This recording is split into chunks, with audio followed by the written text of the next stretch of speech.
Halo guys, selamat datang lagi di channel saya yang akan membahas akuarium air laut.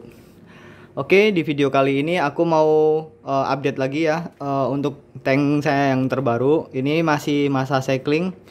Ini sudah jalan sekitar ya 10 harian ya. 10 harian masa cycling dan ini tanpa bakteri starter karena saya baru pesan dan ini baru datang tadi. Seperti ini ya. Namanya bakteri starter. Ini namanya Biodigas dari Prodibio. Terus ini Bioptim. Ini Prodibio juga dari Prodibio produknya. Ini Bioptim. Jadi penjelasannya seperti ini ya guys. Jadi Biodigas ini adalah bakteri starternya. Sedangkan ininya Bioptim ini adalah makanan dari bakteri starter. Jadi ini udah satu paket. Jadi kalian nggak bisa gunain salah satu dari ini. Kalian harus pakai dua sekaligus saat masa cycling. Jadi ini sangat penting untuk penunjang akuarium kalian. Buat kalian yang akuariumnya masih memakai karangnya karang mati ya, atau dead rock biasa orang bilang. Jadi artinya dia tuh karangnya itu ciri-cirinya itu putih warnanya karangnya, terus dia kering dan nggak banyak lumut dan bersih. Itu namanya karang mati. Kalau live rock atau karang hidup itu dia biasanya di air, bentuknya tuh warnanya lebih hitam, terus banyak lumutnya dan banyak koralin. Koralin itu seperti ya ada warna ungu, ada hijau atau merah gitu, biasanya ciri-ciri khas live rock itu seperti itu dan basah. Nah itu perbedaannya ya. Terus pasir ini ada yang pasir hidup dan pasir mati. Kalau misalnya kalian beli di toko itu udah otomatis pasir mati ya guys, jadi dia bukan pasir hidup. Kalau pasir hidup itu kalian ngambil langsung dari laut, jadi bukan di pantai ya, bukan di pinggir pantai ya. Artinya kalian ngambil pasir kalau rumah kalian dekat sama laut, kalian ngambil pasirnya itu di ya pinggiran laut, pinggiran pantai. Pinggiran pantai itu cuman yang basah ya. Kalian ambil pasir itu dibawa pakai karung, terus bawa ke rumah, terus masukin itu tuh namanya pasir hidup ya. Jadi kalian bisa nggak perlu gunain bakteri starter ini jika pasirnya ini kalian gunain pasir yang hidup dan karangnya karang yang hidup juga.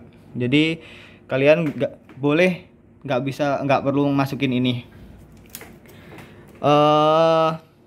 Soalnya di kandungan live rock itu sendiri itu sudah ada bakteri ya, bakteri yang akan dibutuhkan untuk cycling, dan pasir hidup pun sama. Jadi dua komponen itu kalian bisa gunain tanpa bakteri starter. Sebenarnya saat masa cycling juga kalian boleh sih nggak perlu kasih bakteri starter walaupun kalian gunain dead rock ini dan pasir mati ya.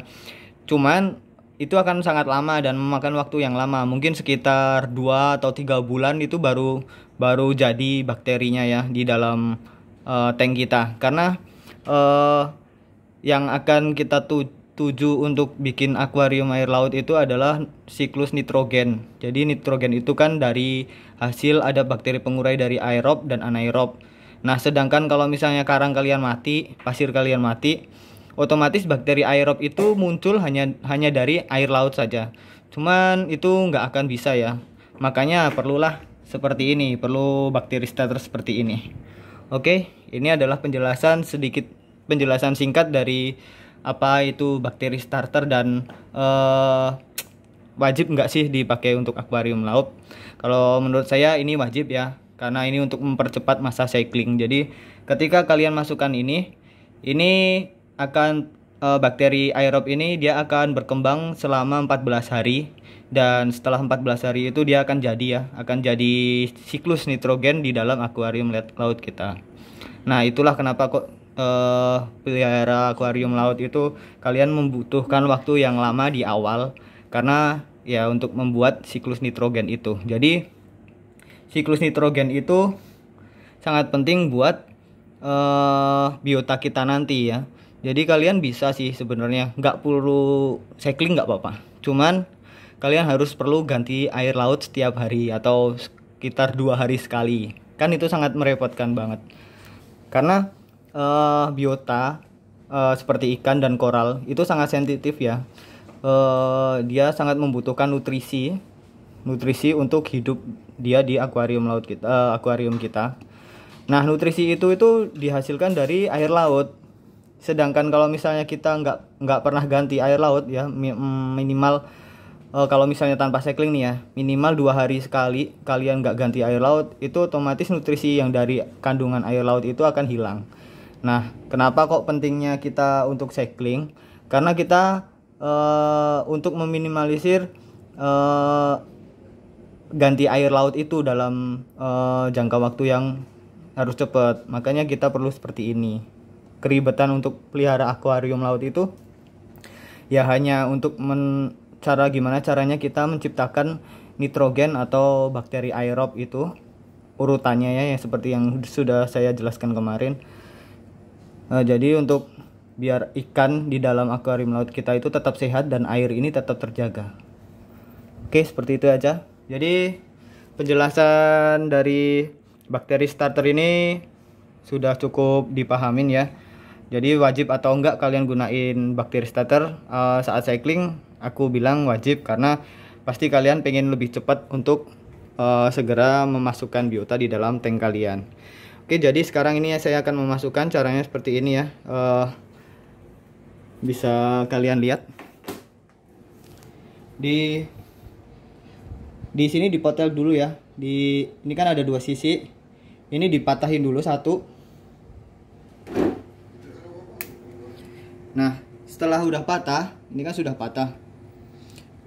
Ini kan belum keluar ya. Jadi ini yang satunya dipatahin juga di atas. Jadi kalian langsung di dalam tank ya, bukan di sump. Jadi langsung di dalam tank. Ini sudah dipatahin, kemudian yang sini dipatahin. Jadi gantian. Nah, setelah keluar, udah berarti ini bakterinya sudah masuk ya. Jadi ini tinggal sisa-sisanya ini dihabiskan aja sekalian dengan cara memasukkan air ini dalam botolnya ya. Nah, ini biodigas ini sudah masuk.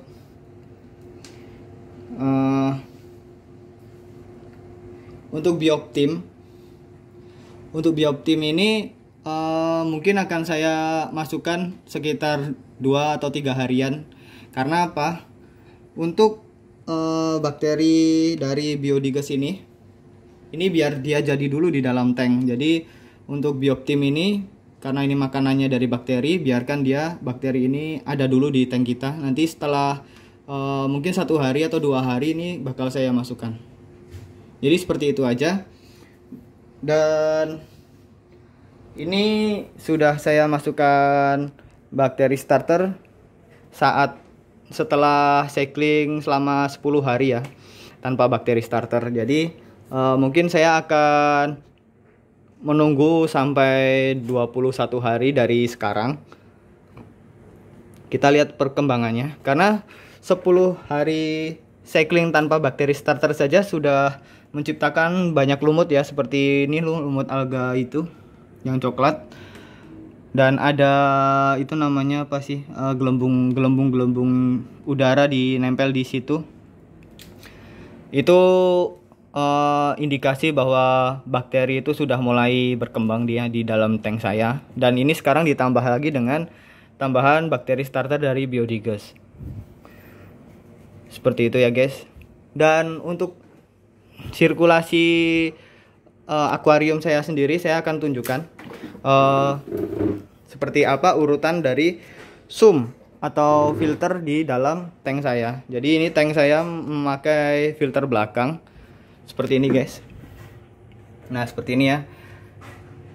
Saya akan menunjukkan apa saja sih urutannya. Jadi mulai dari sini aja ya. Air kan keluar dari tank sini, kemudian dia masuk melalui situ ya, melalui filter belakang ini. Nah, ini di sini saya tampung dengan kapas supaya dia airnya tidak mercik keluar. Jadi saya kasih kapas lagi, dan ini di sini ada kapas juga. Terus di bawah kapas itu ada karang jahe ya, dan ini pecahan live rock serta bioring dan biodigas. Ini sebenarnya masih kurang, harus minimal tuh paling enggak tuh segini lagi ya. Nah ini belum saya tambahkan, mungkin besok bakal saya tambahin. Terus kemudian air setelah melalui di chamber pertama itu, dia masuk ke chamber kedua. Chamber kedua di sini saya dari ini kan keluar ya, air keluar dari sini ya. Air kan naik dulu, dari sini kan naik, terus turun ke sini. Di sini ada protein skimmer yang nanti bakal saya ganti lebih gede. Ini sementara masih pakai SK05. Terus kemudian di sini ada 2 sekat ya, di sini ada sekat lagi. Nah, yang di bagian kosong ini nanti akan saya kasih tanaman caeto ya, caeto sama tanaman bakau untuk media refugiumnya. Nah, setelah di chamber kedua air turun masuk ke chamber ketiga melalui bawah sini, terus kemudian naik lagi. Dan di sini saya ada power head sama coldness. Di situ ada coldness ya. Nah, itu coldness itu juga sebetulnya juga media bakteri juga untuk memecah ya, atau ya memecah air supaya lebih jernih lagi. Dan diangkat sama protein skimmer masuk ke dalam sini, sudah menjadi air yang bersih. Jadi seperti itu aja urutan dari sump saya. Filter saya ini caeto besok baru saya belikan karena sekarang belum beli. Ini untuk sedikit pemahaman aja. Ini untuk chamber kedua ini air di sini tuh harus tenang ya, karena ini adalah media refugium, dimana refugium itu adalah tempat tinggal bakteri anaerob yang dia tuh tidak membutuhkan oksigen. Jadi dia tidak bisa airnya tuh terpercik gitu ya, atau ada oksigen gitu tuh susah gitu. Makanya air ini harus tenang di sini. Ini sudah tenang ya. Jadi ini air sudah jalan aja nih sampai ke sini, dia turun dan udah keluar melalui sini. Dan untuk saat cycling ini saya wave maker tetap saya hidupkan, dan lampu juga 10 jam saya nyala. Jadi sekarang tinggal nikmatin aja proses pertumbuhan lumut yang sekarang itu sudah lumut hijau, lumut coklat. Nanti akan berganti ke lumut hijau. Di sini sebetulnya udah ada nih lumut hijau di sini nih sedikit-sedikit, tapi itu belum kelihatan. Biarkan aja dulu sampai 21 hari ke depan. Kita lihat perkembangannya. Oke, seperti itu aja cukup ya guys untuk penjelasan singkat mengenai bakteri starter di dalam akuarium kita yang saat masa cycling. Jadi semoga mudah dipahamin ya, dan terima kasih sudah menonton. Dan buat yang masih bingung atau butuh pertanyaan bisa tulis di dalam kolom komentar. Semoga saya dapat membantu, dan sampai jumpa di video-video selanjutnya. Bye bye.